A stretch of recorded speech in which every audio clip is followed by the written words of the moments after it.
सद्गुरुनाथ महाराज की जय।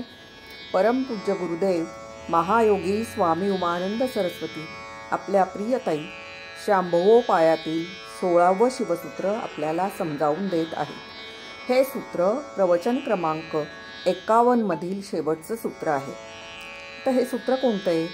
तर शुद्ध तत्व संधानात वा अपशु शक्तीही। आता या सूत्रातील प्रत्येक शब्दाचा अर्थ ताई सांगतात। शुद्ध तत्व म्हणजे परमशिव, संधानात म्हणजे त्या परमशिवाशी शुद्ध तत्वाशी सतत संधान बांधायचं, त्याचं सतत चिंतन करायचं।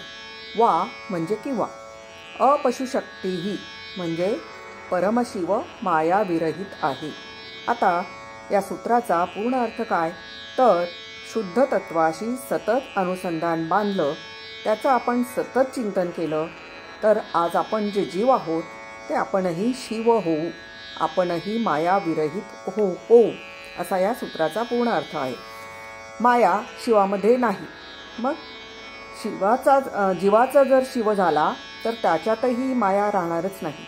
माया ही जीवाला पाश टाकते, जीवाला बद्ध करते, पण परमशिवाचं सतत चिंतन केल्याने बद्ध जीव मुक्त होईल, माया विरहित होईल, मायेचं संतरण होईल। पण केव्हा?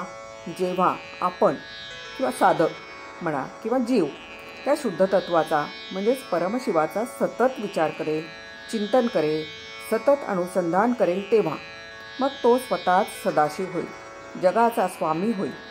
परमशिव हे निखळ शुद्ध तत्व आहे, स्वयं आहे, स्वयंभू आहे, माया विरहित आहे। पण ती माया शिवाच्या आधारानेच आहे। तोच तिला ऑर्डर देतो की हे जीव निर्माण कर, आणि ती विश्व निर्माण करते, जीव निर्माण करते, जीवावर पाश टाकते, त्याला बद्ध करते। पण जीवाने जर शिवाचं म्हणजेच शुद्ध तत्वाचं अनुसंधान केलं तर त्याची दिव्यता प्रकट होईल, तो स्वतःच शिव होईल। परमशिवाच्या उपासनेने जी बंधनकारक पाशवी शक्ती आहे माया, तिचा नाश होईल आणि जीव मुक्त होईल। मग बाहेरच्या जगात जे काय अदिव्य आहे ते त्याच्या वाट्यास कसं येईल आणि आलं तरी टिकेल कसं? म्हणून ताई सांगतात की आपल्याला शिवाचं किंवा गुरुचं असं ज्ञान झालं तर गुरुभक्ताला ती माया कधीही फसवू शकणार नाही, पाश टाकू शकणार नाही, बद्ध करू शकणार नाही। पण हे ज्ञान आपल्यासारख्या गुरुभक्तांना असलं पाहिजे। गुरु आणि शिव दोन नाही, गुरु म्हणजेच शिव आहे।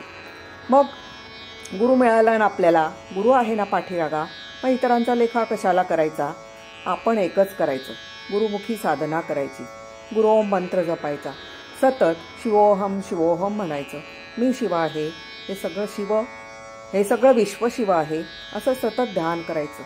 ध्यानम मार्गम, त्याशिवाय अनुभव येणार नाही असं ताई सांगतात। शिवध्यान करता करता जीव शिवच होईल, पशुचा पशुपती होईल, मायेच्या पाशातून मुक्त होईल, बद्ध जीव राहणारच नाही। म्हणजेच काय? तर जीवनमुक्त होईल, मायाविरहित होईल। सद्गुरुनाथ महाराज की जय। महायोगी स्वामी उमानंद सरस्वती की जय।